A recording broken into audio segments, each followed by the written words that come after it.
Well, Hannah, with the severe weather moving in, it's important to make sure that everybody knows all of the avenues that they can take to learn about this. You were on Facebook Live earlier this evening, and Lexi Walker just walked in the building, so we have our entire team here to make sure that folks at home are safe. Yeah, and obviously if you download our app, you'll have the latest updates. But right now, most of us close to the Red River are actually staying pretty dry. We just have some dust lingering in the air from that storm that moved through. We saw that because of this very strong low. You can see that dry air still sitting in most of our southern areas, but you can also see where that low's interacted with the dry line. You have those storms starting to pop off, and we're seeing those clouds forming. And we're also tracking a severe thunderstorm warning right now. This cell has been making its way across our entire area. It's been doing this throughout the evening, and it's had up to ping pong sized hail with this storm, so that's going to be pretty damaging out there. That's going to be the biggest threat with this. We've also seen plenty of lightning strikes, and it has pretty heavy rainfall there. This is in Greer, Jackson, and Kiowa counties, and it looks like that's just been extended a bit farther towards the southeast as well, as it seems to be splitting off.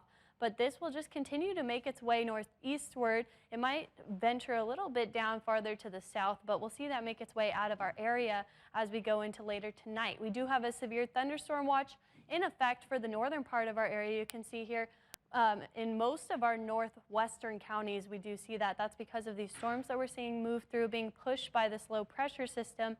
This is in effect until 3 tomorrow morning. The main threats with this are just going to be that big hail. We've already seen up to ping pong ball sized hail, and we've already had wind gusts of up to 60 miles an hour. There is still a threat for some isolated tornadoes with these storms as we go into the overnight hours, but most of that threat is going to be with the large hail that we're seeing. And you can see here in the hatched region, that's where we have the biggest probability to see 2-inch hail or larger. So most of our areas in the north, you're going to want to take any precautions that you can to get your car inside tonight before you go to bed, because there is that large hail risk. There is also a very low tornado risk. We can't rule any of those out, so if you are in the northeastern part of this, just be aware there is a tornado risk. It's not completely gone, but most of that will just be isolated. For our rain coverage, we're looking at a couple rounds of these storms. We're already seeing some move through the north right now. We'll see a couple move down towards the southeastern areas as we go into later tonight. And then early tomorrow morning, we'll see another round move through the north. That's because the back end of that low is going to pop up some more showers along I-40 there. You can see that on our future track. We have those storms moving out. They'll mostly be isolated along I-35 as they build in a line and move eastward. And you can see the middle of this low pressure just sitting directly over us will be pretty dry, and above us and to the west, we're seeing snowfall. There is a blizzard warning in effect for the Texas Panhandle, but as that makes its way eastward, it's pretty warm here, so we'll just see some rainfall in our far northern counties. We'll see in the northeastern, you could see possibly a couple more strong storms with that, but I'm not thinking most of us are going to see any snow flurries. For tomorrow, we do have a wind advisory in effect for most of our counties in that tan there, and a high wind watch for a couple of them to the west.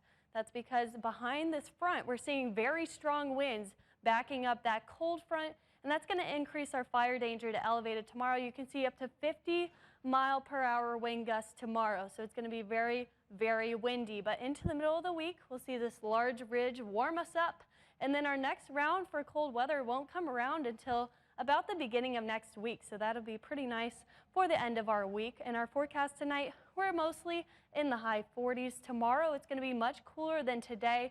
We're in the high 50s and 60s. That's about 20 degrees cooler than we were today. So we're tracking these storms tonight, but once those move out, we'll be pretty clear for Wednesday and Thursday, a bit cooler, and then we'll be in the 60s, warming up almost to the 70s for the end of our weekend.